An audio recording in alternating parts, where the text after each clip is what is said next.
Attention. Due to the nature of the films discussed, the Civil Gore podcast may contain adult language and themes.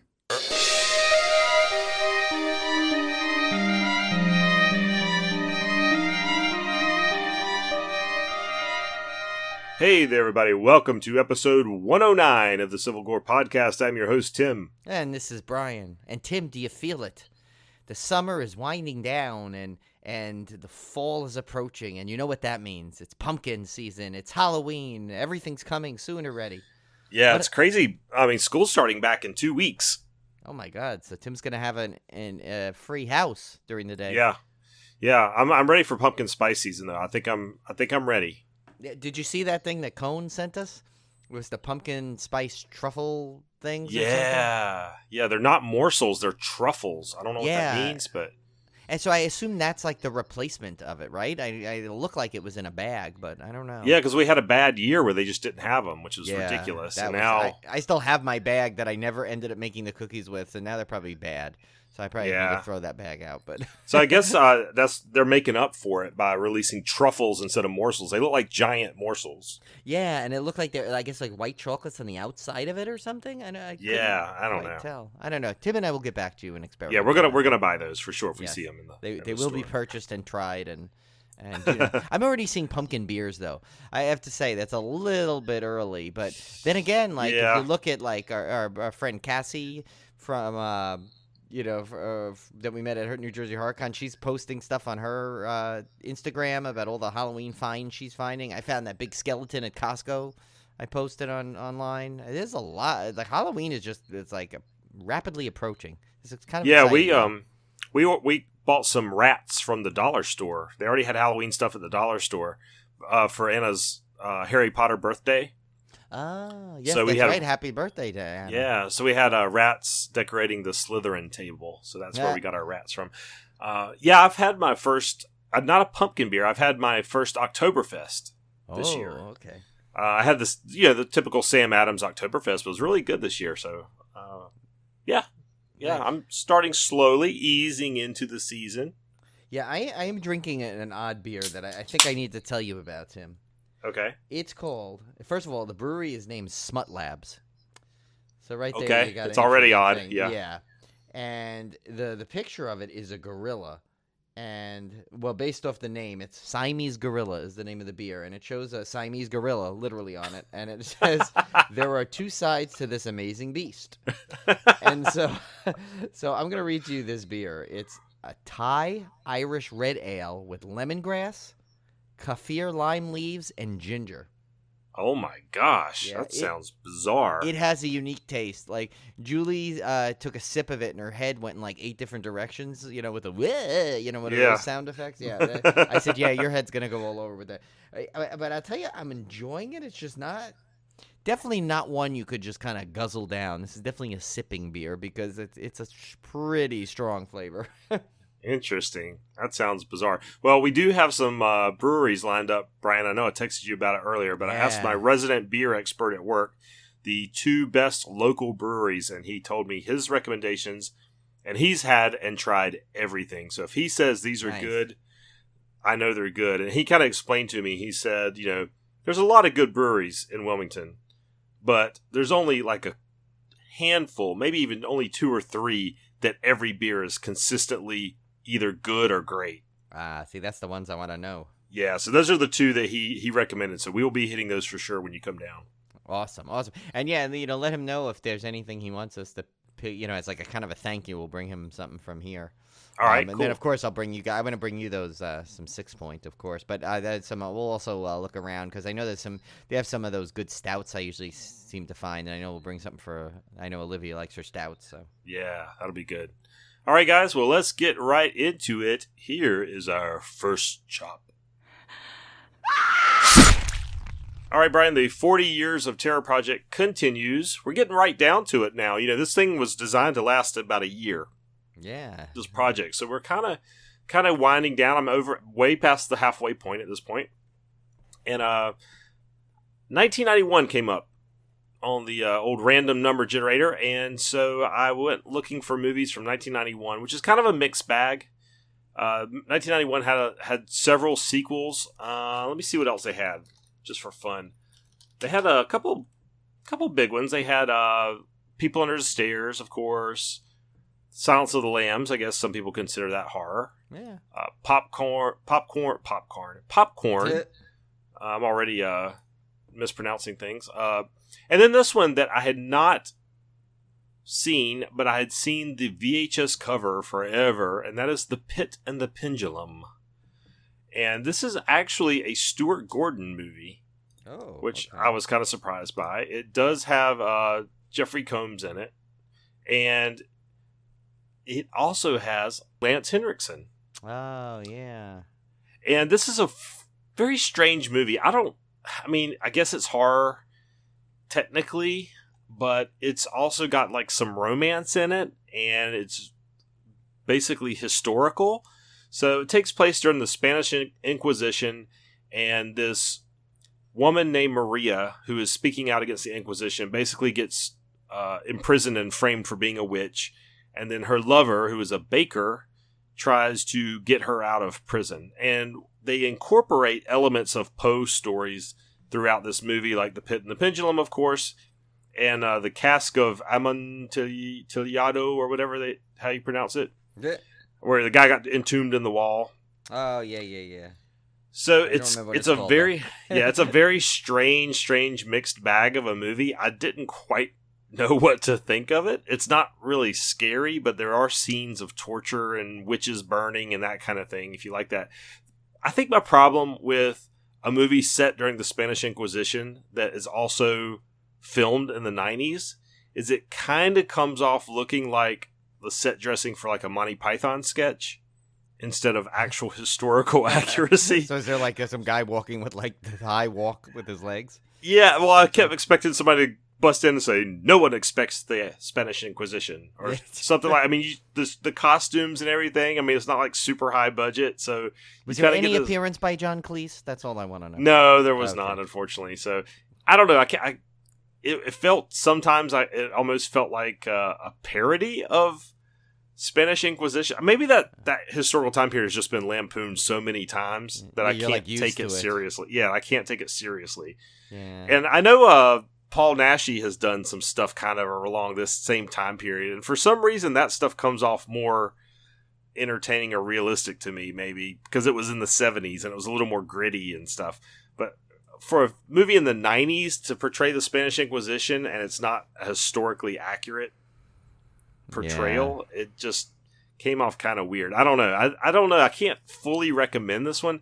It's not terrible. I mean, it was entertaining enough to watch, but as a horror movie, I don't know. It's just it's very strange. I'd almost call it more of aside from the torture scenes and things like that, it'd almost be more of kind of like maybe like action romance type thing. Wow.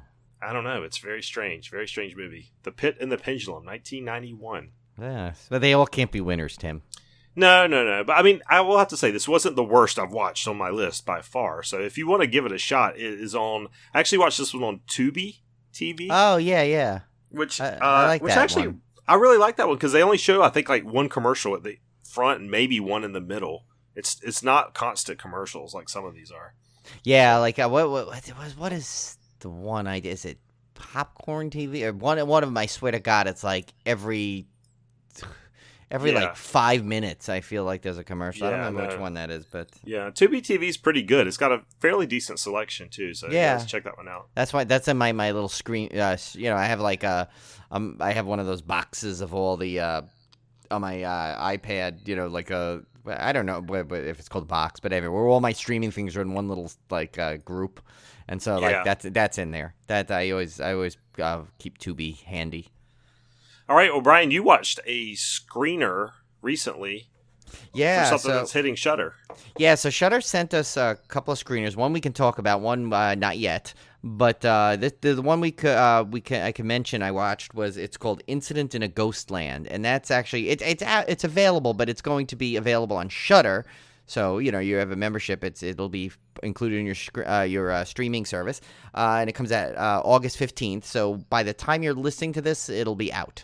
And so since Tim didn't see yet, I don't want to go into too many details, but I'll just read the general synopsis. That way you can get an idea. It's a mother of two who inherits a house, is confronted with murderous intruders on their first night in their new home, and fights for her daughter's lives. 16 years later, when the daughters reunite at the house, things get really strange. And that's a great thing to whet your appetite of this movie. I will say, I would actually, I'm not sure when I went into expecting it, but I was completely and pleasantly surprised. It was so different than I thought it was going to be, and I really liked it. And I will say, as I told Tim, it's jump scares galore in there, but don't let that think it's one of those movies where it's all like cheap jump scares. No, this movie can actually get truly terrifying at moments, and it's just a really good watch. So as soon as this is one I would, especially for the weekend, you got a brand new slate of Shudder movies. This is one I'd put on the list to watch over the weekend when it comes out. Nice. I'm definitely going to do that for sure. All right. Next up, Haunted Mansion celebrates 50 years at Disneyland. It opened August 9th, 1969. One of the classic dark rides of all time. Yes, I love that. It's one of my favorites, and especially if you get to see the Nightmare Before Christmas overlay they do over the holidays, really cool because they still incorporate the feel, but have all the Nightmare Before Christmas characters in there. So Jack Skellington kind of like takes over the attraction, but it's still really cool because it follows the whole still has some of the great moments in the original attraction. And actually, what I'm holding in my hand, I'll play it and see if you can. If the mic picks it up, hopefully. So when I was just at Disneyland, there was this thing I had saw about a year or two ago. It was a really cool Haunted Mansion souvenir. It's basically the Doom Buggy. And when you press it, the three hitchhiking ghosts light up on it, and they basically have sound effects from the ride. It has the famous voice. So I'm going to play it. Hopefully the mic will pick it up. Let's see.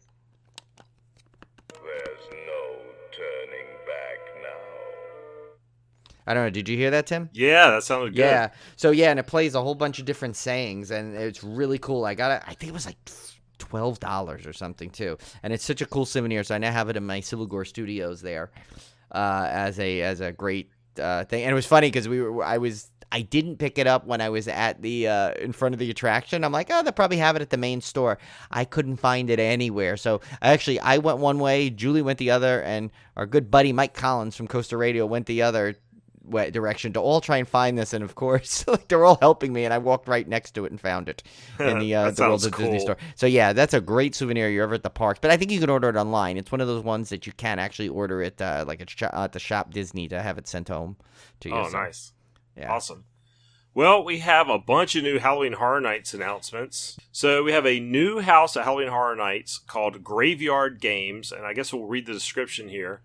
Do cemeteries give you the willies? Then this one will give you nightmares. Graveyard Games is the next haunted house to join the lineup at this year's Halloween Horror Nights. In the Ascension Parish Cemetery, it's normal to find teens playing amongst the tombstones. You'll find yourself witnessing the repercussions of the disrespectful antics of two teens who have awakened the spirits of the dead. As you roam through the cemetery, you'll wind through dark mausoleums and decaying piles of coffins. Ghosts of every shape and form will rise from the tombstones to exact their revenge as you try to escape the maze of crumbling tombstones and mausoleums. Skeletal beings, ghastly apparitions, and vengeful spirits will try to drag you to the grave, and in the end you'll find out what happened to those who set out to deface the cemetery. Before you enter the haunted house, take the opportunity to chat with a few of the local teens and storytellers of the town. Starting September 6th, all you need is your phone and open Facebook Messenger to the Halloween Horror Nights page. You'll learn the history and spooky legends the cemetery keeps. Better to be prepared for what awaits than finding yourself coming to a dead end. Well, we definitely got a lot of Haunted Mansion-y themes first chop tonight. I have to say that sounds really cool, and I can also envision it being one of probably one of the best houses in the lineup, because remember how blown away we were at some of the original. Yeah, it's a cool concept. It really is. Yeah, and I like that they're making it interactive leading up to the event, not just at the event. So yeah, that's a cool use of technology. Right? Yeah, I mean that's the key. I mean, I know some of the regional parks did things what was the one thing was it Carowinds where they take your phone? Yeah, you can do phone. it. and do a whole thing and like that classic trick that the magicians used to use with the phone. But so I kind of like that they're making it, they're giving this a story to it too, because like obviously the IPs everybody knows about, so you don't need much backstory to that. But this is kind of cool that they're taking an original house and really adding some backstory elements to it. Yeah. And next up, I have mixed feelings about this show because the show was cool. Right. Don't get me wrong, but I never saw the original Bill and Ted show that was all the talk of Halloween Horror Nights. Right. So missing out on that for a dance show, I was kind of disappointed. But Halloween Horror Nights is returning with Academy of Villains, which is their dance group horror theme show. And it's called Academy of Villains Altered States. Academy of Villains returns in an epic experiment of mind and body. Man's true nature is dragged out into the dark gothic streets of anarchy. This wickedly talented group of artists is back for an all-new performance featuring a killer mix of visionary dance and extraordinary theatrics. And it might partially be me, Brian. I'm just not a big fan of dance stuff. Yeah. Not me either, but I have to say I did enjoy the effects in the show. Yeah, the effects were good. And don't get me wrong, I was entertained. Yeah. It wasn't like I was bored out of my mind or anything, but just me personally, I'm not just a big fan of like group dance stuff. Yeah. It was neat. It was a cool way. Listen, we sat there with a beer. Watching it for a little bit. It gave us a breather. We got dead center seats because of the RIP tour. So, we saw it probably the best way possible with dead center and a beer in hand. So right. Yeah. Can't so, complain about that. Yeah. And it gave it a rest. It's a nice thing. I hate to like say like, oh, to skip it if you have to. Obviously the houses and scare zone should be your priority, and then I would say even like some of the shops. Yeah, so I hate to say it, I'd make it a third on the list. Even some of the food options in there, and but that's probably included in the shops. But yeah, it's funny though. While I was reading this one, I was just thinking back to that RIP tour and how fun it was, and how I'm like, if we ever go again, like I know we toyed with the idea of doing it on the cheap, but I'm like, I feel like it wouldn't be the same if we didn't have that RIP tour.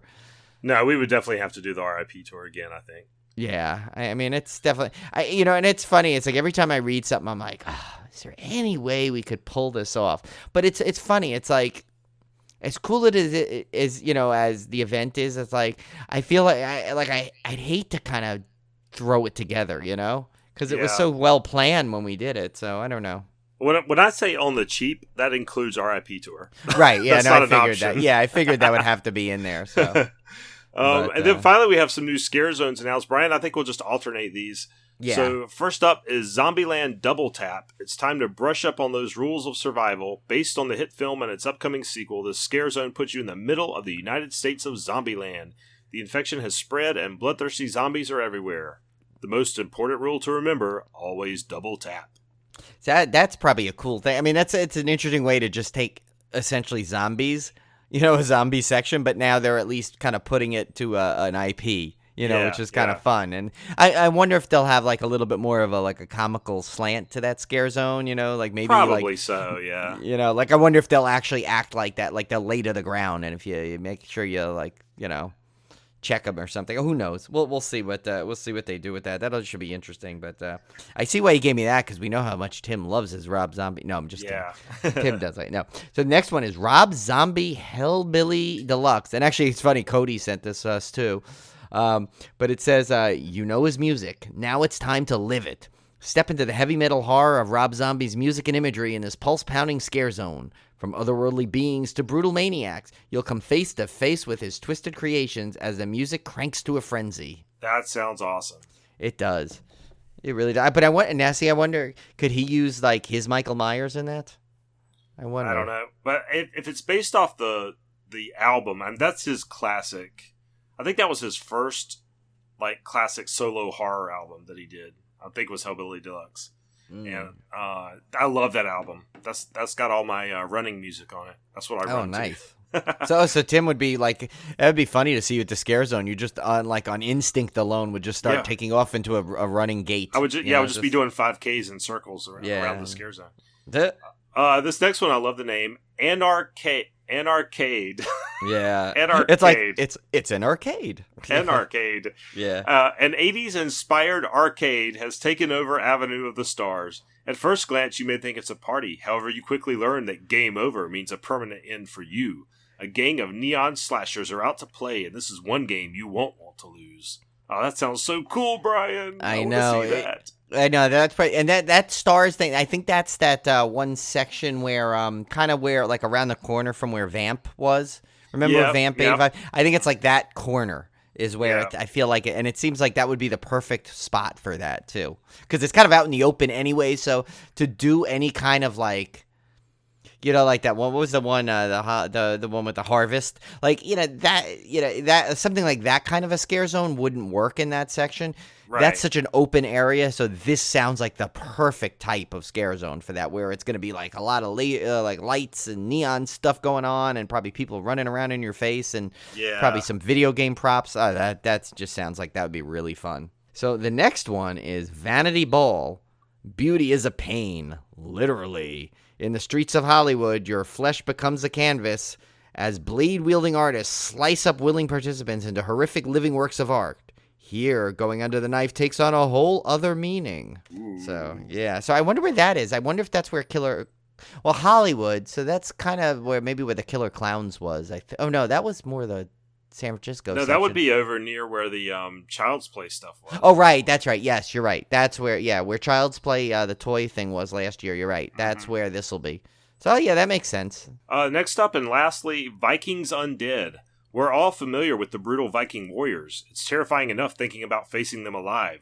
Now picture facing them as the undead. They have risen and laid siege to Central Park with an onslaught of gore. Bloodlust never dies. So somehow the zombie Vikings made their way to Central Park. Yeah, that's right in front of the kind of like the around where the Vamp 85 or in this year and Arquette will be too. It'll be that whole section where there's those two scare zones kind of right next to each other. Yeah. So because that big green grassed area, I think, is what they consider Central Park there. And now the funny thing is, this wouldn't be so shocking to actually find in the actual Central Park in New York. That's right. So this is actually probably the most realistic scare zone you could ever find. So this one would be cool. I could see this one being like probably the least I'd be interested in, but at the same time it'd probably be a lot of fun because I bet you the characters in that would be really, really into it. Yeah, for sure. Yeah, so there's lots of good announcements from Halloween Horror Nights, as we would expect, because we're getting really close now to their season, because they start in September. Yeah, I know. It's so close. Was it like less than a month? It starts really early this year, doesn't it? Yeah, less than a month. So. All right, so last week we talked about Elvira's Funko Pop, that deluxe edition pop of her laying on the couch, which was really cool. Well, we have her autobiography set for release Halloween 2020 next year. Yeah, and she's going to be at this year's Chiller. Conan and I have been talking about probably trying to go and I think especially if I can get the Elvira Funko Pop in time from Hot Topic, I can dive into that Hot Topic store and I can get that sign, which would be a really, really cool collectible piece. That would be super cool. Yeah. So I'm definitely leaning towards there's some horror guests popping up, and then actually a non-horror guest that I think is like really cool to see, and Joyce DeWitt, remember from Three's Company, Janet? Oh yeah, really? She's gonna be there. Yeah, Cone said she got announced today. So that and obviously Three's Company was one of my favorite shows ever. So I might be. Gosh, yeah. So I might have to. But it's weird. This Chiller, it's like it definitely I mean, it always tends to be like, bleeds now lately towards the pop culture more than the horror. As we called it, filler. Yeah. Yeah, it's filler. but there's still some really cool guests. I mean, there's an airplane reunion there this year with Robert Hayes and Julie Haggerty, and part of me wants to go for that so I can go up to her and go Faye, and probably be the only person on the planet that would go up to her and do that. But it might be worth it just to do that. But yeah, so I might be going to Chiller. If I do, I'll do like a little, definitely make an announcement. Because then you can kind of look for me walking around, and I'll. Yeah, holy crap! Joyce DeWitt still looks great. Yeah, no, she's like one of those people I think that probably would just never age properly. Yeah, she's 70. She still looks good. Yep. Oh, awesome. Okay, so next up, Trick or Treat Studios continues to announce all kinds of cool things. This week, they're announcing the officially licensed Us collection. This includes tethered costumes, and I'm not going to spoil anything. I'm just going to tell you what they're listing. Yes. How that relates to the movie. If you haven't seen it, it's not going to give anything away. Yeah. A Jason costume. Jason's not Jason Voorhees, by not the way. Jason Voorhees. Jason's vacuform wolf mask, Pluto's mask, scissors prop, tethered adult costume, and tethered child's costume. I mean, the scissors prop, just from every ad, you know what that is going to be. It's a pair of scissors. Yeah, I mean, you could guess these. Everything I just told you is in the trailer. So yes, so you're not getting anything. And lastly, in our first chop, I'm sorry, we had one more pop vinyl bit of news, and that was that Edgar Allan Poe is joining Funko's Icons collection, and he will be a Books A Million exclusive. I may have to get that one, Brian, because I'm a big Poe fan. Yeah, that'd be a good one. Actually, you know who would like that? Our good buddy Tom. He likes Edgar Allan Poe. I think he would like that. So if anyone's looking for a gift for our friend Tom, he would definitely like that. And thank God it's a Books A Millions exclusive. I can much easier deal with walking into that store. Than a Hot Topic. Yeah. And then lastly, Brian, I snuck this one in right under the radar. Steve Cohn, Man on the Ground, gave me a flash. He won't say a flash briefing from Coaster Radio. He gave me. We just steal everything from them. We just steal everything from them. He gave me a scoop that the Troop, which is the novel I talked about several episodes ago, and I don't know if you remember, Brian, but it's a book by Nick Cutter, and it's about a Boy Scout troop that gets stranded on an island, and there's some crazy disease that's running rampant, and they're basically on their own fighting this thing. It's a very disturbing book. In terms of horror, it had some scenes that really, really were some of the most disturbing I've read in a horror novel in a long time. Some really, really gross out stuff in this book. I cannot wait to see this on the screen. It's being produced by James Wan and directed by E.L. Katz. E.L. Katz you may know from a movie called Cheap Thrills, and he's also done some television work. So he definitely has some horror, and I'm talking horror television, so he definitely has some horror cred. This could be a phenomenal movie because the book was terrific, and to see what's on the page visually represented, I can't wait to see what they do with it because it is going to be super extreme. Nice. Yeah, no, it sounds like it's going to be good. Plus, with James Wan behind it, I mean, it won't be bad. No. Yeah. All right, so let's get into our Blu-ray releases for August 20th, 2019. This is our Discmemberment. Wait, no, please, God, no, don't cut off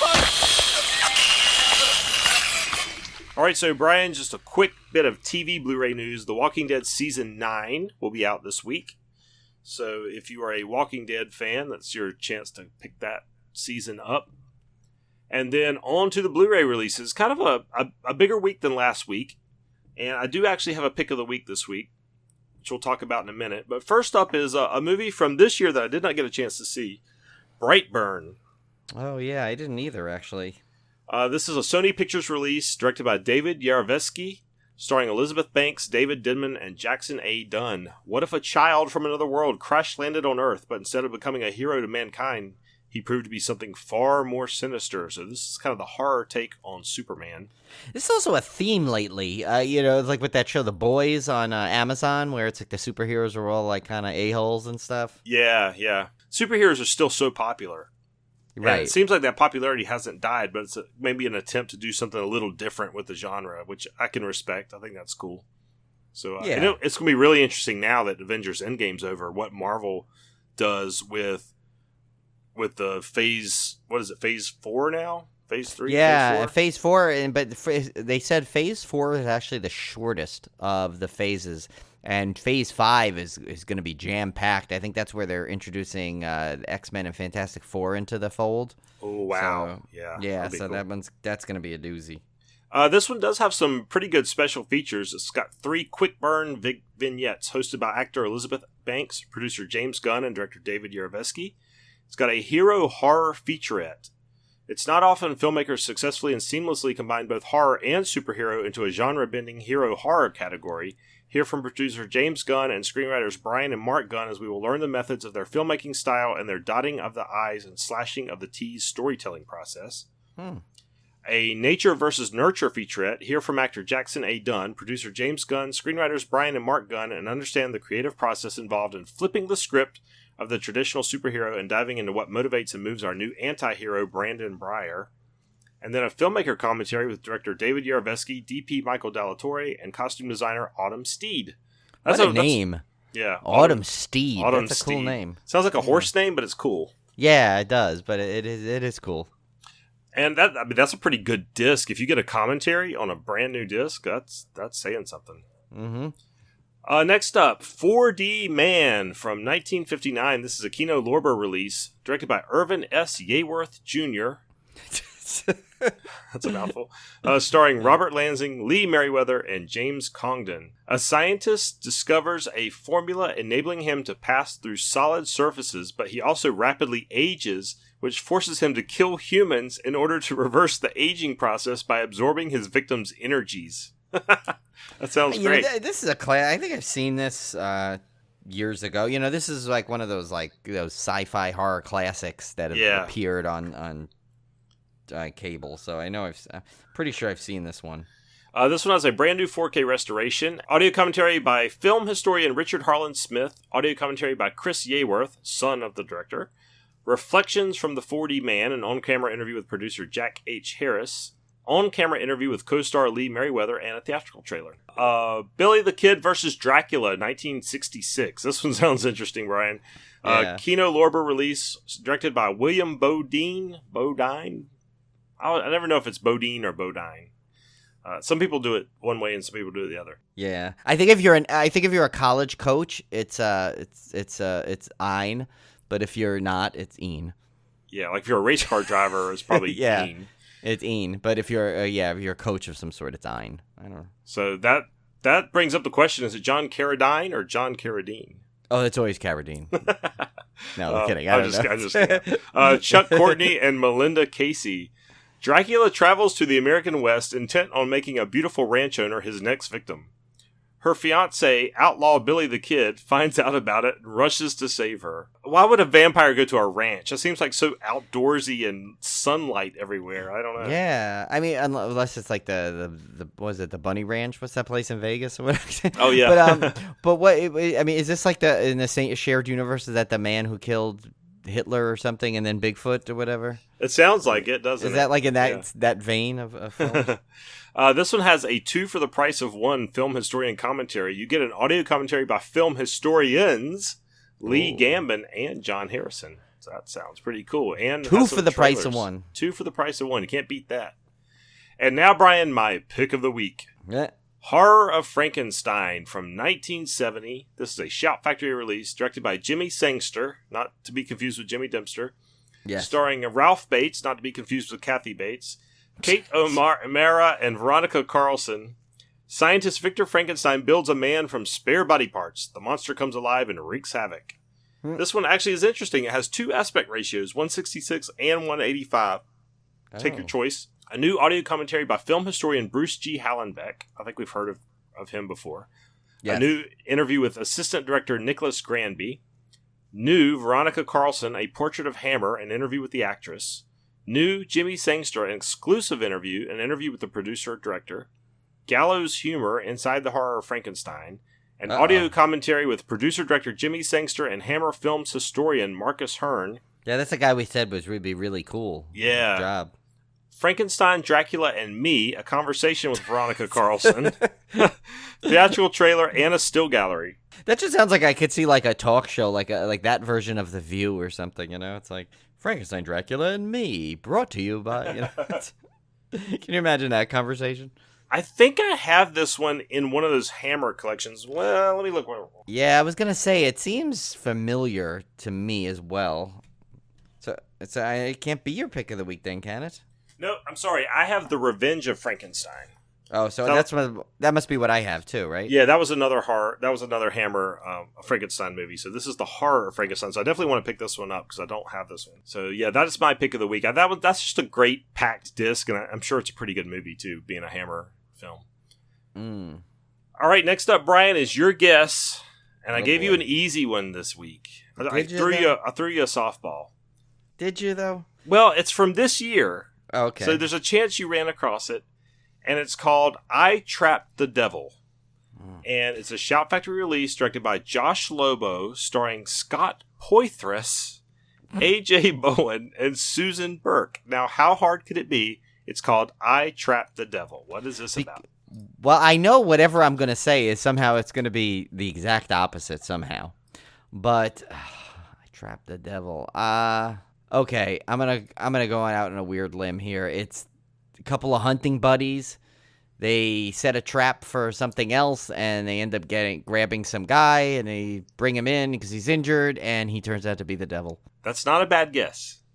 Not a bad. Wrong. It's wrong. It's wrong. Yeah. It's not a bad guess. I like where you're going. I liked where your head was at. Well, because I'm thinking modern, and that's something stupid that would come out sometimes in this day and age. No, actually, this is a Christmas movie. A man descends into paranoia after trapping what he believes to be the devil in his basement. But things take a dark turn when his family unexpectedly arrives for Christmas. I want to see this. Okay. This might be in our December watch list, I think. So it also reminds me of that Twilight Zone, The Howling Man, where they the guys remember he traps the devil in there and they keep letting him out. Yeah. So. And next up, Camp Wedding from 2019. This is a Gravitas Ventures release, directed by Gray Emataz. Starring Kelly Gates, Sean Hankinson, and Haddon Jones. Mia's destination wedding seems doomed when her bridal party is not too keen on doing all the work to transform a dilapidated summer camp into the venue of her dreams. When they begin to be killed off mysteriously, that doesn't help either. So I wouldn't think so. Because now you got to find a new bridal party. So. Yeah, so don't know much about this one. It is a recent release and no special features listed. And then next up, Brian, we have 2 limited SRS Cinema releases. We haven't heard from those guys in a while, and they're the ones that release these really super limited runs of their movies. Oh, right, with like only one of 12 or something. Yeah. Now these I actually saw listed on Amazon, so they're probably a little more widely available, which is why I listed them. So, and it doesn't say that it's limited. This one. No, this one it said limited, but it did not say to 100 copies or something. I've seen them as low as 50 copies, which is just ridiculous. Yeah, that's. But stupid. This one's called Red Scream Vampires, and it's interesting. It's got a cover that is very reminiscent of Vampiros Lesbos or whatever that's called. Okay, yeah. Well, anyway, you spell vampires with a Y in it, that's usually what you're getting. Yeah, exactly. This one's actually from 2009. I'm sure it's kind of a retro throwback. It's directed by David R. Williams, starring Satu Runa, Valeria Dombrovsky, Jess Weber. In the tradition of such perverse Euro-trash classics as Josh Raymond Larraz's Vampires. Why are there so many question marks in there? I've copied and pasted. I don't know. It's weird. It was like that on IMDb. That's so weird. Jesus Franco's Vampiros Lesbos and Harry Kumel's Daughters of Darkness comes a new tale of the erotic grotesque. So I can guarantee you this has boobs, blood, lesbians, and vampires in it. Yeah, it's probably got the 3 Bs and then some, yeah. Yeah. And next up from SRS Cinema, we have Fright World from 2006. And Brian, this one sounds right up our alley. Again, David R. Williams is back directing with his co-director Mike Bohatch. And stars... oh boy, you're going to have a fun one with that middle name. Andrew Roth, Dina Cataldi, and Kamila Karakzinakova. Yeah. I swear to God, I think that's like the female Wimbledon champion or something. Yeah. 9 people find themselves trapped in a warehouse that contains the remains of the old Fright World amusement park, a place haunted by the spirit of Verdun Fell, a serial killer who died there a year before. I want to say this has been in my Amazon queue for 3.5 years. I think so. I swear to God, I've seen the video, the cover for this. Is this the one where it looks like the well, no, there's 2. This one's like Joyland and Fright World. One's got this guy that kind of looks like the Cesar Romero Joker on it. Yeah. And one is this. But I'm pretty sure I have this one in there, and I've just never got to watch it yet. I'm pretty sure it was on Amazon because I think I actually started watching it one time and turned it off. So that I don't know, and I don't remember if it's because I got bored with it or I don't know, and I could be completely wrong. It's got an amazing 2.5 out of 10 on IMDb, so I'm sure it's wow. Okay, and so obviously that translates to this is not going to be Tim's pick of the week. No. So yeah, Horror of Frankenstein definitely my pick of the week, Brian. Yeah, I would have to agree. I would think that would be mine too. Yeah. Brightburn I'll probably end up buying, but I think pick of the week. I've been a lot more. Obviously, I think I've said this. I've been a lot more careful with what I've been purchasing. Like, I get usually the big movies, but like especially when it comes to horror, like I kind of like look for some good things to add to the collection. Like I just picked up. I had told you that the first 3 Sleepaway Camps, which I have on DVD, but I wanted to get the Blu-ray versions of it, and they were all on sale on Amazon. So I think I got all 3 for under $50 or something like that. Yeah, that was great. I think I had some points, and they're all Shout Factory or collector's editions. So. I mean, I think that, and they're all like, the original one, I always wanted a good version of that. Of course, because it's also got a commentary from our good friend Felissa Rose, which, if that's why I love Casualty Friday. I just like hearing her talk. She's so funny. So I can't wait to watch that movie with the commentary. And then I got 2 and 3 because it was only $14. Yeah, for Scream those are Factories, steals.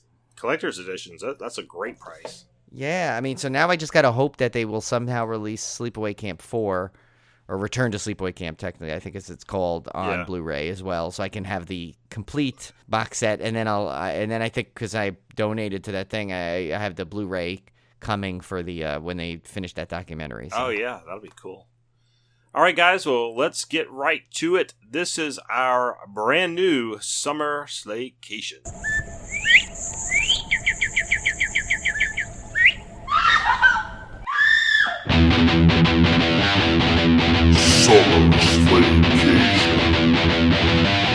All right, Brian, I've been looking forward all summer to doing this franchise. This is, of course, the Scream series, one of my favorites. And I remember going to the theater to watch Scream in 1996. I was absolutely blown away. Saw it with a very wild Friday night crowd. Oh, yeah. You saw it opening night, too? Opening night with a big crowd. Yep. It was fantastic. Had such a great time. And I do remember, and I genuinely remember this, Brian. I don't think I'm retconning this. I remember walking out of that theater thinking that horror had changed in some way by this movie.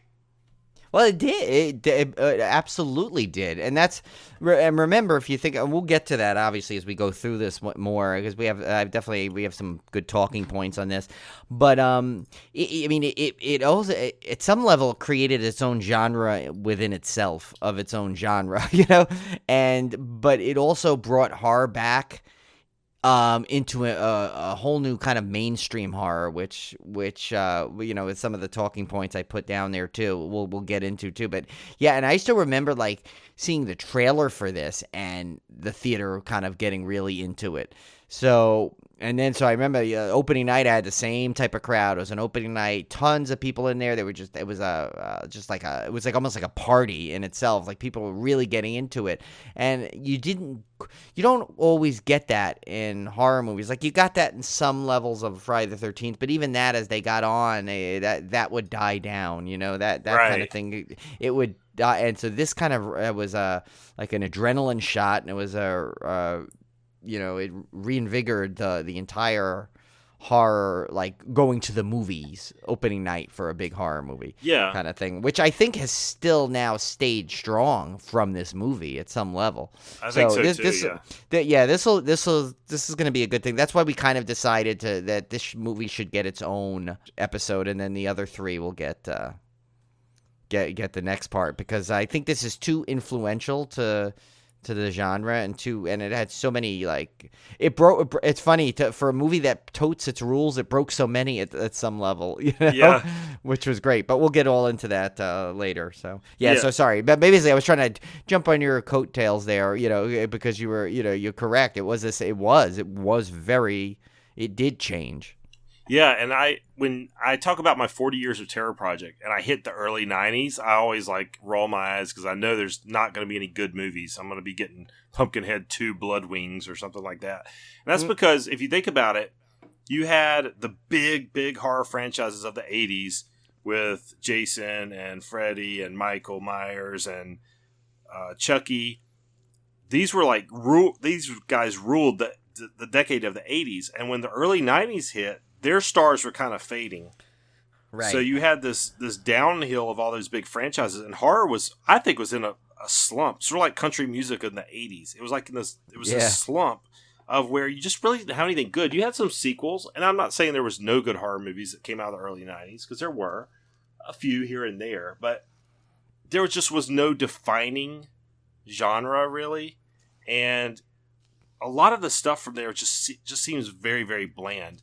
And what I think Scream introduced was it revitalized the slasher genre by basically going back to giallo roots, if you think about it, or very early 80s roots, because the franchises, when they took over, I was thinking about this when I was watching the movie, is you knew who Jason was, you knew who Freddy was, you knew who Michael Myers was. They were these supernatural killers, and you knew their identities, more or less. Whereas this went back to the old 70s movies, or the very early 80s movies, slashers, where the killer was somebody normal, but they were a mystery. And you had to figure out who it was. So Wes Craven brought that style of slasher back. And at the time, it seemed fresh and new, because unless you really knew those early 80s or those 70s movies, Italian films, you probably weren't. It probably did seem new to have this be kind of a murder mystery on top of a slasher. Right, because I remember what was the one I saw? I always forget the name of the movie though, but it was the one where, remember the whole thing with it had Fall Break, was like they did a thing, and it was like the killer was just some random dude walking around, and I'm like, yeah, see that, that it's weird and that was in the early 80s, but because that was like the bleed over from the 70s, it was before the big icons started to come in. But so it's kind of funny, and this one gave you a whole, and the fact that it did it by also poking fun at itself in its home, and it's like, so it basically took the genre, the best parts of the genre, but then also like poked fun at it at the same time without making it a true comedy. And I think it was like almost like, I mean, I wouldn't classify this by any means as a horror comedy, but as you'll see later in one of the trivia pieces, that's exactly how it was marketed. Yeah. Which, because of the, and that's how it actually got away with a lot of stuff, because it was about to get edited. Yeah. Well, it was actually, I mean, if you think about it, it was much lighter in tone. Oh, yeah. Than a lot of the movies that had come out of the 80s. Especially like the franchise movies, like, there's not a whole lot of humor in the Halloween series. There's not a whole lot of, I mean, Freddy, yes, but that was more kind of corny humor coming from Freddy himself. It wasn't really, the entire movie was kind of made to be fun, and it was made for horror fans who already knew all the rules of the movies and had already gone through all of that, and now they were watching a movie that was kind of self-referential. And it had some like self-deprecating humor to it, and that was really new at the time, man. That was super fresh and cool and new. And like you said, Brian, this would lead to a flood of Scream knockoffs.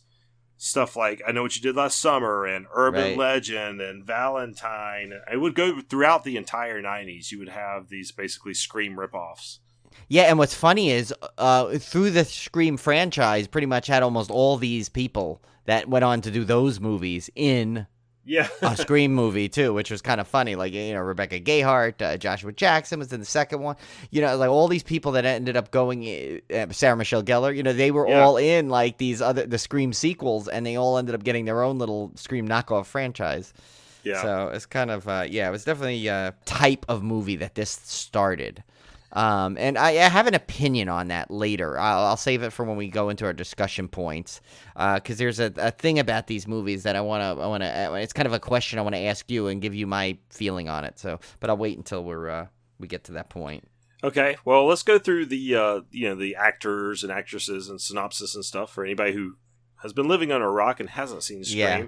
And we're gonna spoil it, so don't think we're gonna dodge these spoilers in this one. So. Of course, it was 1996 when this came out, directed by Wes Craven, starring Drew Barrymore as Casey Becker, Neve Campbell as Sidney Prescott, Skeet Ulrich as Billy Loomis, Lawrence Hecht as Neil Prescott, Courtney Cox as Gail Weathers, W. Earl Brown as Kenny Jones, Rose McGowan as Tatum Riley, Matthew Lillard as Stu, Liev Schreiber as Cotton Weary, David Arquette as Deputy Dewey, and Henry Winkler in a fantastic turn as Principal Hembry. And he was uncredited, by the way, but I put him on there because he's Henry Winkler. Oh, yeah, and he was fantastic. Watching this again, I was like, God, Henry Winkler was awesome. He could do no wrong in my eyes. No. He's one of my favorite actors of all time. He's just great.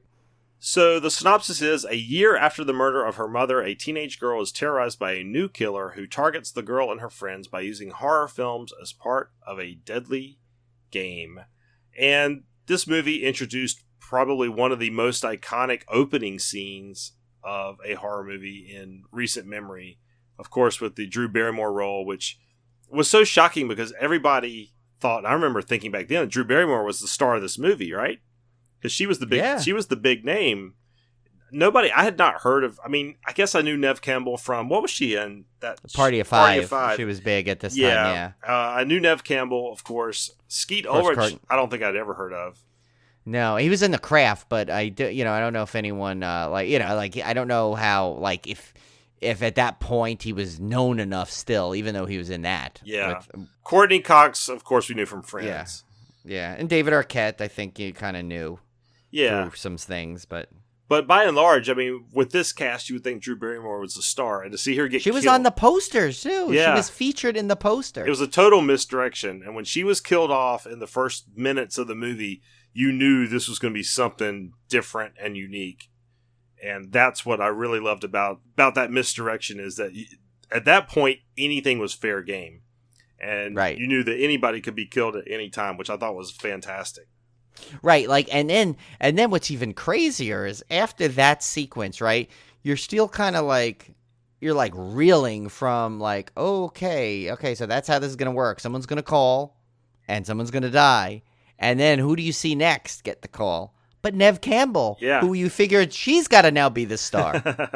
And now she's about to setting up to be targeted. So it's like they really is the one good thing. The one thing this movie does better than anything, I think, is really it really keeps you on your toes because you're now at this point always kind of as that okay, so wait a minute, who's really going to be the main star of this? What's the motive of this? What's going on here?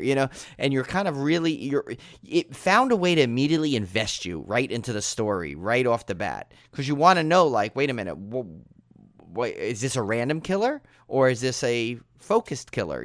They kind of lead you to believe that, okay, now you know what.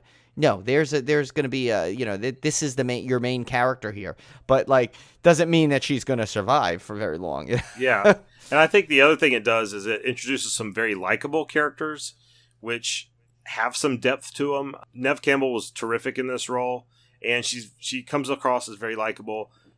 Skeet Ulrich, I mean, he plays the typical handsome boyfriend guy, basically Johnny Depp, but not Johnny Depp. Yeah, like the Johnny Depp character, and. But then you got the real characters, I guess, would be Matthew Lillard for the comic relief, and who basically plays Matthew Lillard. You notice that? That's it's funny that he became Matthew Lillard in that, and then it's been Matthew Lillard ever since. If that makes sense, he's always been that character. You're right. Yes, you're exactly right. He's always played Matthew Lillard, except when he was Shaggy in Scooby Doo, right? Which he does a darn good Shaggy. I will have to say. He does, but it's still, to me, I'm looking at this, I'm like, okay, that is Matthew Lillard playing Matthew Lillard playing Shaggy. There's still another layer of the Lillard, but yeah. And that's not a bad thing, because he plays it well. He plays that role well. And so, you know what? That's what's going to happen. When you play a role too well, you're going to be that role forever. And then, of course, Jamie Kennedy as Randy, as also another bit of comic relief, and as the voice of wisdom of the series, which he would go on in the sequels to also be the voice of wisdom. And and so, you had all these very likable characters, I think, which was also helped. It wasn't just a bunch of random people that you had just met 5 minutes ago getting killed in quick succession. You actually genuinely didn't want these people to die. So that was another bit of difference from some movies that had come before this. And I just loved that Wes Craven put in all these little bits of not only fan service to fans of horror, like the some of the lines they say in the film that make nods to other horror films, and some of the mistakes that people make, like what she says, it sounds like some kind of Wes Carpenter film. Yeah. Or something. So those little like inside jokes. And then there was like the one where she talks about how the first Nightmare on Elm Street was scary, but the sequels were crap. Another like self-deprecating jab at himself that Wes Craven threw in there. So but actually he did that intention. He did that intention because remember he sold the rights to those sequels, and so he didn't really like those. Yeah. That's why he was like he threw that in. So that was like almost like a poke fun at everyone else. Yeah. So I mean that stuff was great, and if you were a horror fan, you would instantly pick up on that stuff, and I just absolutely loved that. Yeah, and there's some other things too in there that are so great where it's like the characters themselves will poke fun at something, but then end up finding themselves in that exact situation and having to do the same thing. And it's kind of funny. Like the one main example is where, you know, the famous Neve Campbell line in that Kim and Ket uses their opener with the, you know, well, she should be running up going out the front door instead of running up the stairs, whatever the exact line was. But yet, when she's chased, she runs to the front door and it's locked and she can't get out, so she's forced to run up the stairs. Yeah. So, you know, it's kind of funny, like, you know, like, aha, see? So not everyone is exactly stupid. Maybe they couldn't get out the front door, you know? And I also liked one, there was another one I noticed this time around was the famous scene where Randy's explaining the rules of horror movies and he says, and you never say, I'll be right back. And then Matthew Lillard says, I'm going to get another beer. I'll be right back. Then, like, after a couple minutes, it cuts to the Courtney Cox in the van, and they're doing that surveillance. And she says something to the camera guy, and then she goes, I'll be right back. And she just says it real, like, nonchalantly, but which is a callback to that whole sequence where Randy was saying, never say that. So it was little things like that, like I caught, again, watching this. And I've seen this movie, Jesus. I've seen it. I don't know, dozens of times. Like, I've watched this movie over and over and over. It was one of my favorites. Back when it first came out, I used to watch it on DVD constantly. Yeah, I remember when I first got it on DVD. There was one, or no, I might have had it on. I might have got it on video. Was it video back then? They might have even had it on video. I might have had it on videotape, but I've also had it on DVD. I had that box set that had, when it had just the first 3 because 4 had come out so many years later. But yeah, no, and I remember as soon as I got it, like the first thing I did was like watch it that day because and it was on cable a lot. So I used to, there was a time where I must have seen it literally like 50 times in 1 year, and it's like, you know, and I hadn't watched it in some time actually. So it was kind of exciting to watch this again. So, you know, because it brings back a lot of good memories of of this movie because like it wasn't just a movie; it was it really was a true game changer for a lot of stuff. Yeah, and if you have not seen the Scream series until after it first came out, you may not understand how influential it was.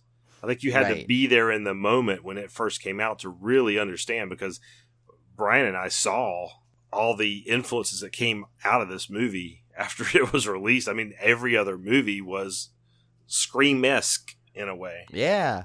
Like, especially, I mean, I think I Know What You Did Last Summer was probably the closest to it, but like Urban Legend too, also, you know, it had that same kind of like feel to it where it's just, you know, and even the dialogue was similar. Like that was when they were trying to be, Kevin Williamson writes really well for like that teen college crowd, and he's such a good writer of that because, you know, it's like they say lines that are like, they even know, like, that are intentionally sometimes cheesy, but that's like something that, you know, sometimes just slips out of your mouth. You know, it's not this poetic statement all the time. No, sometimes you say stupid crap, you know? And he wrote so well for it. So it's like, you know, a lot of people would jump on that too, because in this movie, like, just some of the dialogue between the characters are you know, you almost like have to credit like future films that use that style of dialogue, because it was not, you know, I'm trying to think of one. There was one line where I always say, like, oh my God, this is such a this movie type of line. And it was something that, you know, Rose McGowan Tatum said. She said something where it was something, I don't know, might have been to Dewey, she said. And I'm just like, that's snarkiness. It's like, that was like snark before snarky became a thing, you know, and she would come up with it. And it's like, now it's like, you know, so it's like, even just little things like that, you know, you could probably trace back to the way this movie was. So. Yeah, well, you know, I was trying to see how dated this movie was, because it was in 1996, and there's a little bit of dating because you have obviously the cordless phones, and your favorite, which you told me today, that and I texted Brian that had me like so distracted was every time they mention cell phones, they say cellular, so they're like, yeah. Does he have a cellular phone? Well, check the cellular records for his cellular phone. I'm like, God, did anybody not think to abbreviate that back in the 1990s? But you see that like cellular phones were a new thing and people didn't realize they could abbreviate it to cell phone.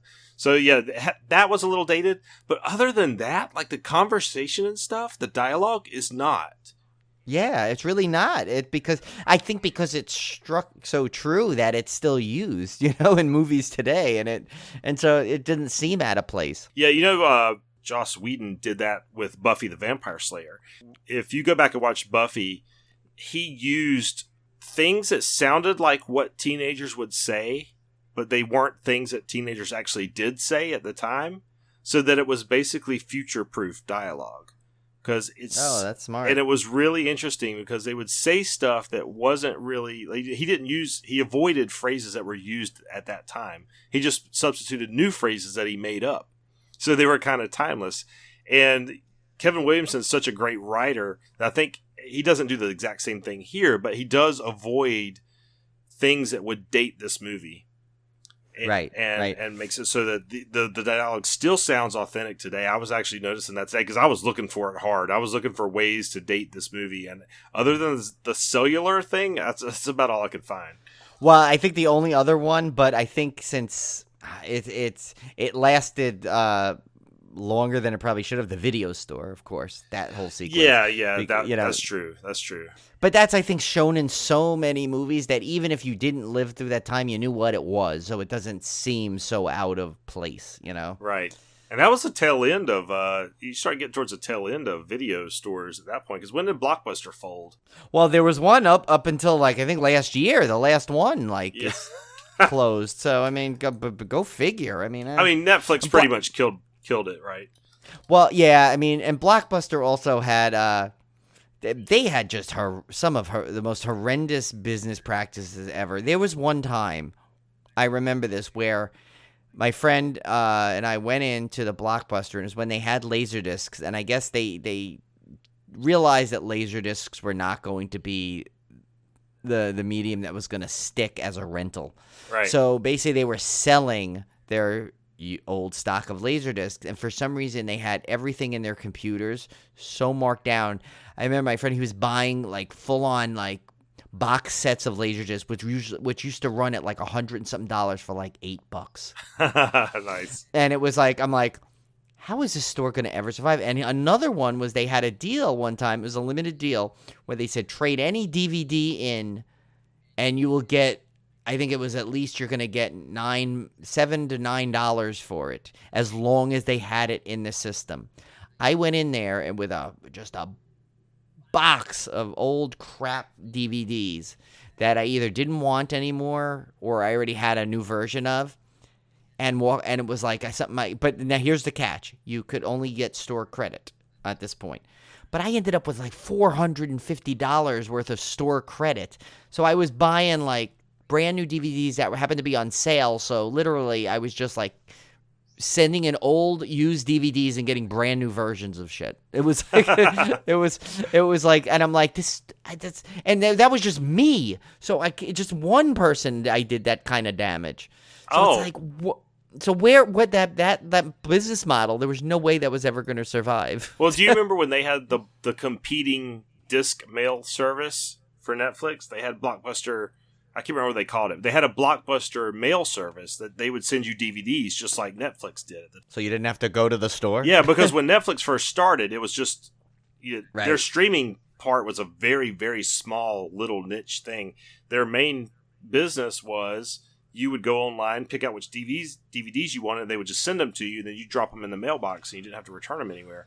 So Blockbuster came out with their version of this. So I signed up for the Blockbuster version because what was cool about it is you could sign up for a month and you could get as many DVDs in that month as you could physically turn around. Yeah. So what you would do is you would queue up all these DVDs, and they would send them to me. I wouldn't even watch them. I would just rip them to my computer, because this is back before DVDs had good copy protection. Oh, yeah. So I'd take the disc, rip it to my computer, immediately stick it back in the mailbox. And so I would, if you did this enough times, because you could do like 3 at a time plan. So I would get like 3 DVDs at a time, rip them all, send them right back the same day. They'd send me like 2 days later, I'd have 3 more DVDs. And I would get like 30 movies a month like this and just rip them to my computer and never have any late fees or anything. And the other cool thing was, at the time, if you were a member of their mailing service, you also got like X number of free rentals in store a month. So you can imagine how many movies I was getting, because then I would go in the store, rent those DVDs for free because they were part of my credit, and then I would go home and rip those to the computer, send them back. So ridiculous. Basically, it was not Netflix that destroyed Blockbuster. It was me and Tim. It was us. We did it. Yeah, so I can laugh about it now because they're out of business. So yeah, they're not going to come after you. They're not going to come after. Let them try. Our Civil Gore lawyers are strong. Yeah. No, I don't do that kind of thing today, but I buy all my stuff today. But back in the 90s, piracy was where it was at. Yeah, well, trust me, there's nobody that would, anyone that's seen my my DVD collection knows that there's not I don't earn my oh god discs. Yeah, I mean, I have a wall. I mean, so it's but yeah, so, and some of the other stuff, I mean, I guess back to Scream too, of course, you know, we got on this great Blockbuster tangent, but one of the things that I think was a signature of that movie and then the franchise, and I think other movies kind of adopted a little bit too, was the big stars but brief roles. So, you know, it's like they would literally get these marks, especially Scream 4, which we'll get to next week.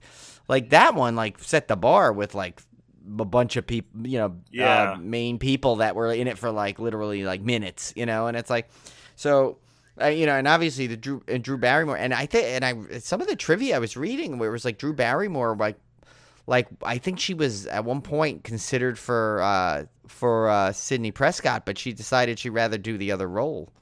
So there's a lot of like great backstory to this movie about how people got roles and where they ended up, and how like characters change based on the actors and everything, and how there was I mean, I know we'll do the trivia after, but just while I'm on the topic, they actually did not want Courtney Cox originally, because she wanted the role because she wanted to get out of her goody-goody Monica Geller role from Friends, yet that's exactly why they didn't want her.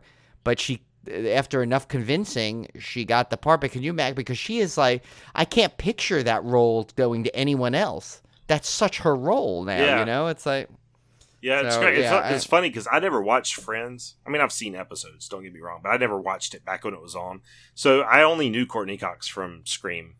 So she's always been and Master of the Universe, right? Yeah. So one thing you put in here, Brian, I was interested in, because I was thinking the same thing while I was watching the movie, and it was, knowing the killers, can I go back and see if Wes Craven or Kevin Williamson put any kind of hints in there about who the killers were?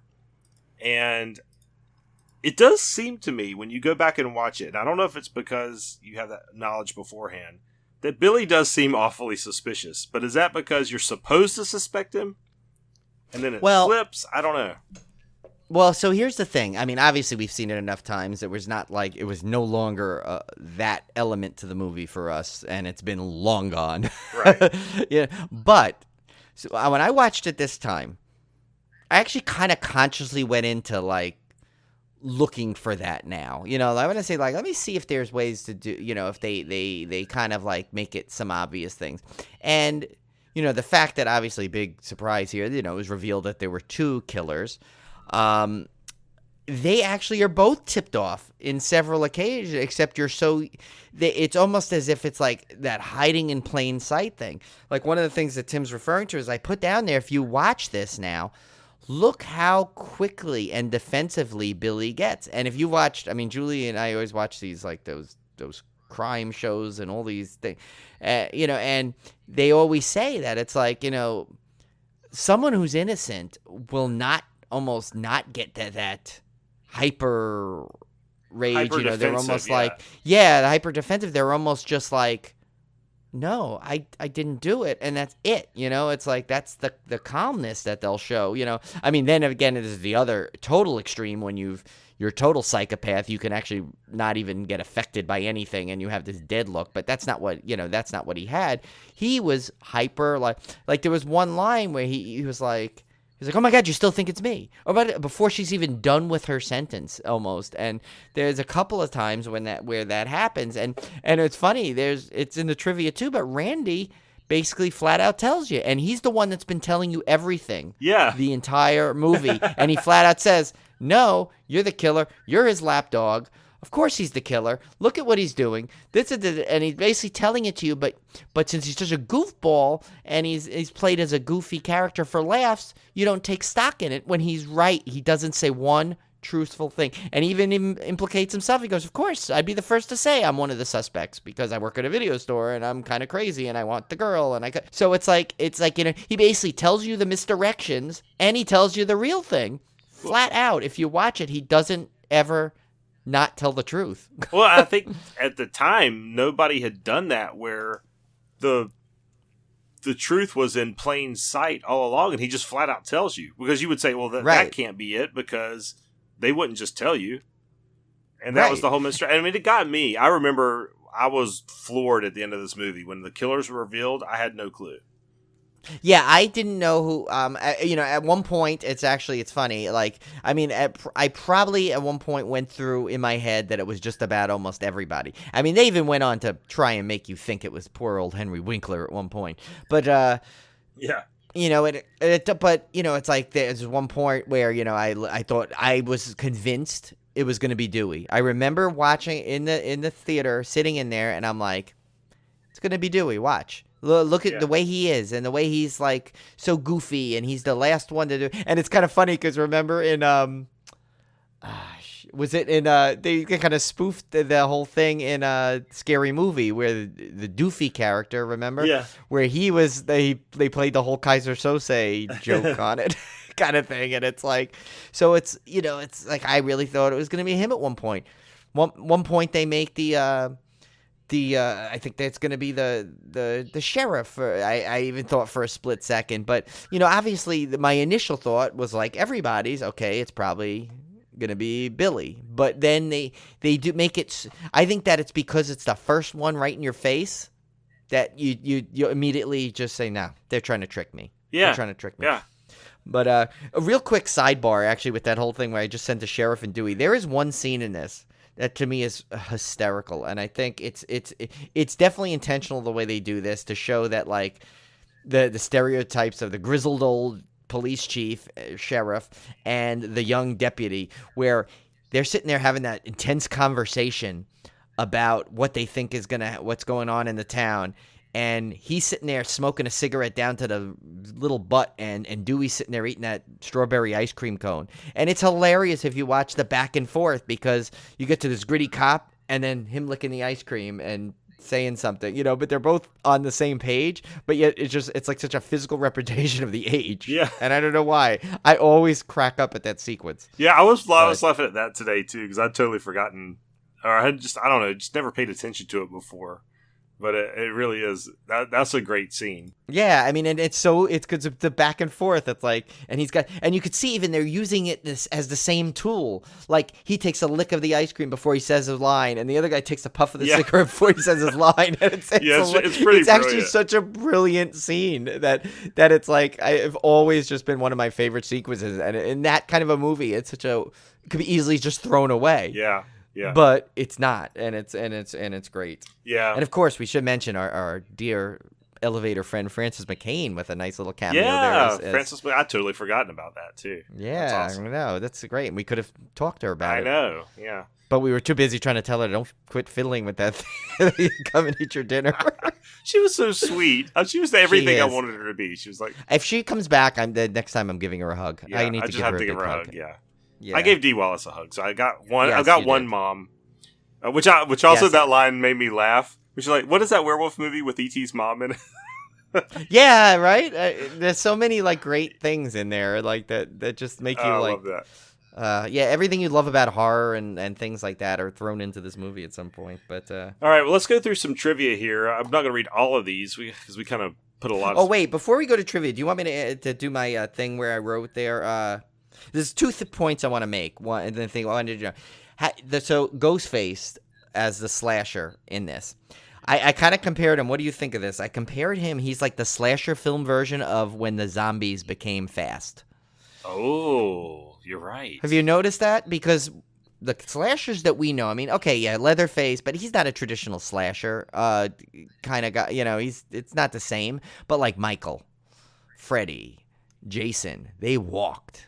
They stalked. Yeah, you're right. This guy ran and jumped and fought and, and it was not like, so it was almost, to me, it was like, okay, zombies were used to being slow and methodical. And now someone decided to change the game and now they're going to run like hell and run after you.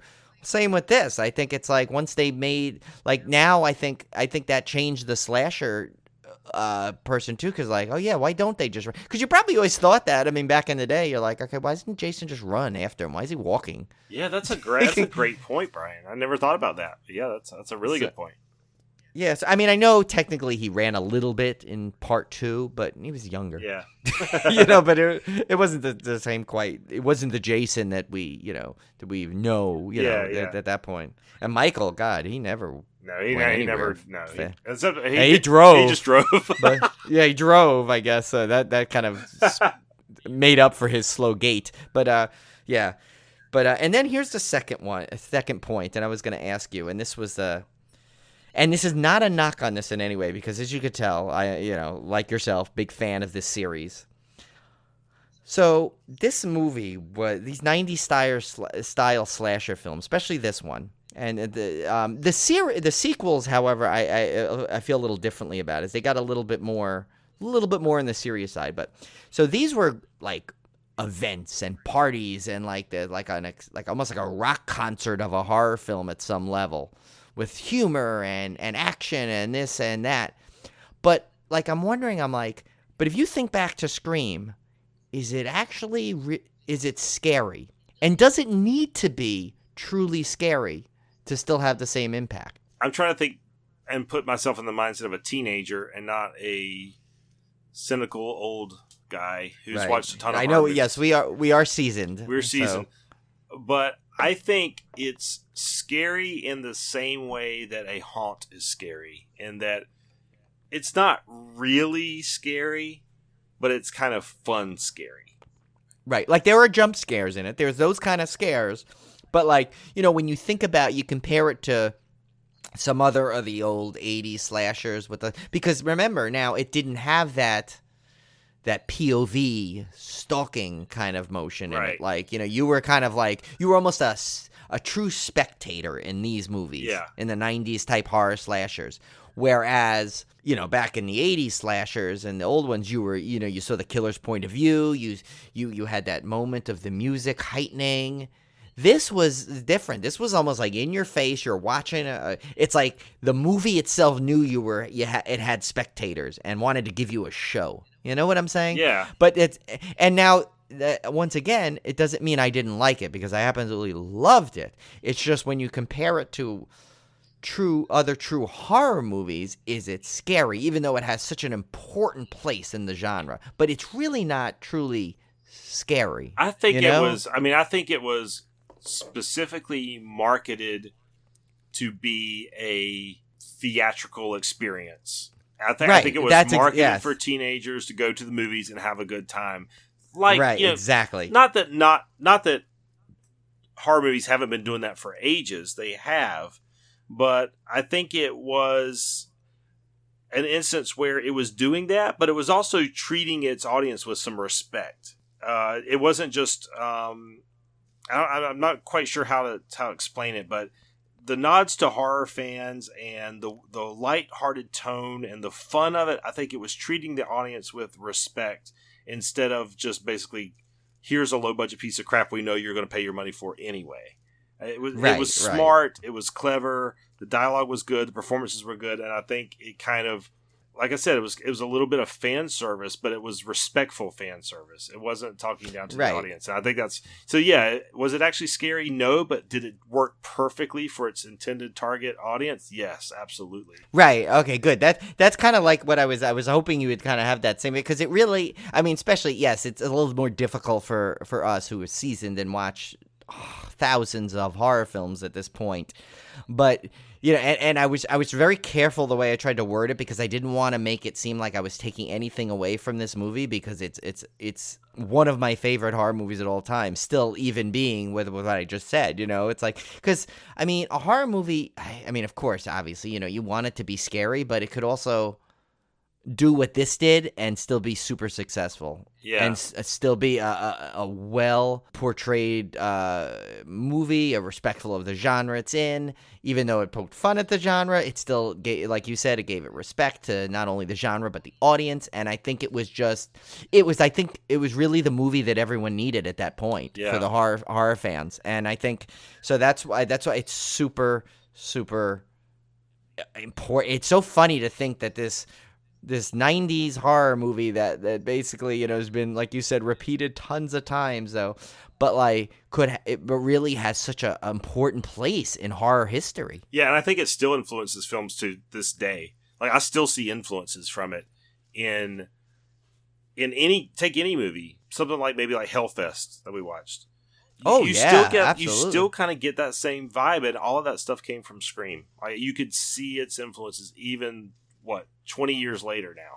Yeah, especially the character with the girl with the short hair, that snarky one that was always cracking jokes. Yeah, and being it's amazing to see how the span of time that this movie has influenced, but it really genuinely has. So, a couple of fun little trivia before we leave our discussion of Scream.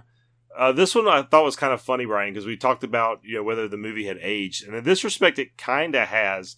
Because, of course, in the opening scene, we have the killer talking to Drew Barrymore, and he asks her a trivia question of who the killer was in Friday the 13th. And, of course, she answers Jason. Jason Voorhees was the killer.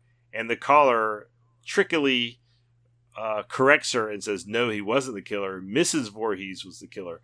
But this was far before the 2009 remake of Friday the 13th, in which Jason was the killer. So, in fact, technically, if he did not specify the 1980 version, Drew Barrymore would be correct today in that Jason was the killer in Friday the 13th. So that was kind of funny. And technically, would she be alive? Maybe she'd be, if the Scream was redone now and they did that exact same line. She'd be alive. On a technicality, nonetheless. But yeah. And then the next one, Brian, this one blew me away. I had not read this one. And that was that as the gang eats their lunch by the fountain, Randy chews his food in exactly the same way as Norman Bates did in Psycho. Yeah, which is kind of a cool night. There's a couple of Psycho references in this, which is kind of nice. Yeah. So that's neat that they did that. Actually, there is one more we should say that this is this is a fact. This is the rare slasher franchise where the original director helmed every movie in the franchise. That's never happened before or since. Wow, interesting. That's very interesting. Yeah. Yeah, because I was thinking, I'm like, well, let me go through, and even like, think about it, even the Hatchet series, Adam Green did not direct the third one. He didn't direct the third one. Yeah, and Phantasm almost did, right. But then the fifth one, Don Coscarelli handed the reins over. So yeah, you're right.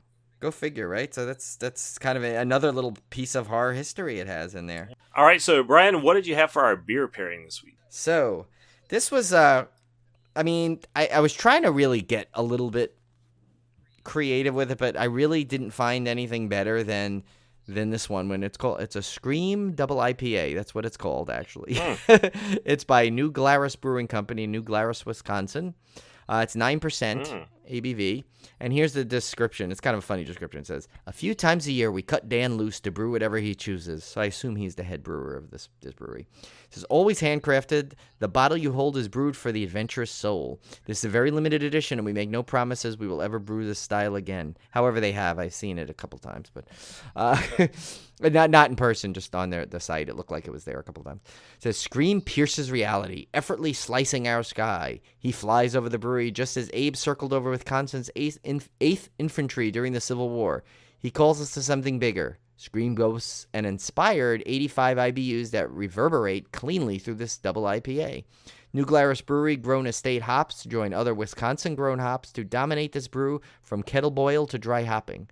You hold a deceptively seductive original gravity of 20.9 degrees Plato, following the always 100% naturally bottled conditioned fermentation. Luscious Wisconsin-grown and malted barley along with the English Maris Otter malt is the bold heart of this lustful sensory enchantment. Surrender is inevitable, so enjoy today. Yeah, the description usually matches the movie a little better. This did not, but oh well. But still, I mean, Scream. Yeah, you had to go the name of the beer.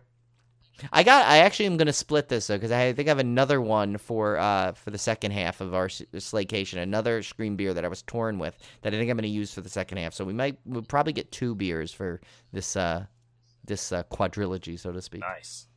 All right, so last week our triple threat, we were looking for a movie. Kind of an interesting twist on our triple threat. We haven't done one of those in a long time. And here are the clues. My main character's name shares the name of another popular franchise's main character. Well, that name is Angela. Yes. Of course, from Sleepaway Camp, but also for the answer to our triple threat, Night of the Demons, 1988. Clue number 2, while my title shares the name with 2 sequels and a remake, I had a different title originally. So, of course, there were 2 sequels and a remake of Night of the Demons, but the original was going to be called Halloween Party. And for bonus points, there was also a proposed alternate title, Demon Boogie. Halloween Party is kind of a cool title, though. Yeah, well, based on the movie, what it is, it like describes it. Yeah, to a T. Yeah, pretty on there. Yeah. And then clue number 3, my main character choreographed her own dance sequence. Amelia Kincaid. That was a clue right there, by the way. That you say her, so you know it's a woman doing a dance sequence. Yeah. So. Amelia Kincaid, who was formerly a professional jazz dancer and choreographer, choreographed her own moves. Who we also met in the elevator. We did. That's right. But also at the bar, too. Yeah. We met her before at the bar. She's very, very, very nice. Yeah, very nice lady. All right, so this week's triple threat, we're going back to asking for an actor or actress. And here are the clues, so listen carefully. I will say that one of the clues basically at least kind of points in the right direction on the gender of this. There you go. Yeah, you're right. This one, so. All right, clue number 1. I starred in 2 movies featuring the same location, but they were not directly related in their franchise. Clue number 2. I've played a foreign exchange student, a princess, and a daughter who has to deal with aliens and parents who are swingers. Interesting. And clue number 3. I once sang the national anthem at Dodger Stadium. So that'll be a fun Google search to try and put all those 3. But I think this one's fairly on the easier side, thanks to some of the roles and the clue about featuring 2 movies in the same location thing. Right. So we'll definitely put these out on social media so you can see how they're worded a little better. But this one should be interesting for you guys to figure out. Yeah, the first clue was tough to word properly, that I didn't make it ridiculously impossible to figure out, but also not give it away. Yeah. So hopefully it'll make more sense when you see it written out. Yeah. Definitely when you get the answer, or if you get onto the right track of this trivia, you'll say, of course, that makes sense. So. All right, guys, so we will be back next week with the rest of the Scream franchise, Scream 2, Scream 3, and Scream 4. Looking forward to watching those. Have not seen those sequels in a very long time. So, check us out on social media. Drop us a line if you like the show, or if you don't like the show. We'd like to hear from you anyway. And if you don't leave us a review, Steve's going to get it. All right, guys, we'll talk at you later. Don't let Ghostface get you.